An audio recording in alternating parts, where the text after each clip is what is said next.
ఒక సుందరమైన హరిత అరణ్యంలో ఎత్తైన చెట్ల మధ్య నుండి సూర్యుడు తొంగి చూడగా మయూరి అనే చిన్న నెమలి జీవించేది.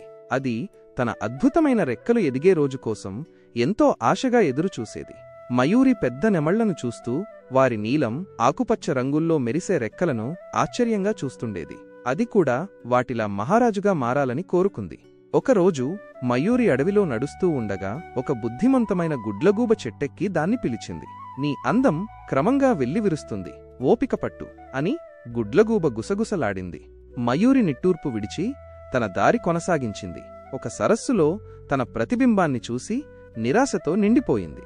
ఋతువులు మారుతూ ఉండగా మయూరి రెక్కలు నెమ్మదిగా పెరుగుతున్నాయి. కాని ఇంకా తనను తాను సందేహిస్తూ ఉండేది.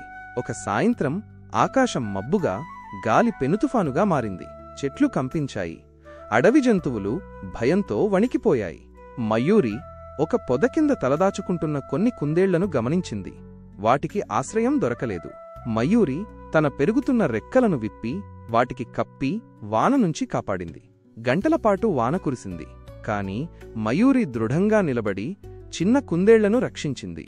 తుఫాను తగ్గిన తరువాత అడవి జంతువులంతా మయూరి ధైర్యాన్ని అభినందించాయి. అది తన రెక్కలను చూసింది. అవి పూర్తిగా ఎదిగి వర్ణరంజితమైన కాంతితో మెరిసిపోతున్నాయి. ఆ చెట్టుపైనుంచి చూస్తున్న బుద్ధిమంత గుడ్లగూబ ముసిముసిగా నవ్వుతూ, నీ అందం కేవలం కాలంతోనే రాలేదు, నీ దయతో కూడి వచ్చింది అని అంది. మయూరి గర్వం నిండిన హృదయంతో నిలబడి తన రూపం కంటే తన నైపుణ్యం చూసుకుని ఆనందపడింది. ఆ రోజునుండి మయూరి వర్షంలో ఉల్లాసంగా నర్తించేది. తుఫాన్లకు భయపడేది కాదు. దాని నాట్యం అడవిలో ప్రసిద్ధి చెందింది. ధైర్యం మరియు కరుణకు ప్రతీకగా మారింది. పెద్ద నెమళ్లు కూడా గతంలో పట్టించుకునేవి కాదు. కాని ఇప్పుడు మయూరికి గౌరవంతో తలవంచాయి.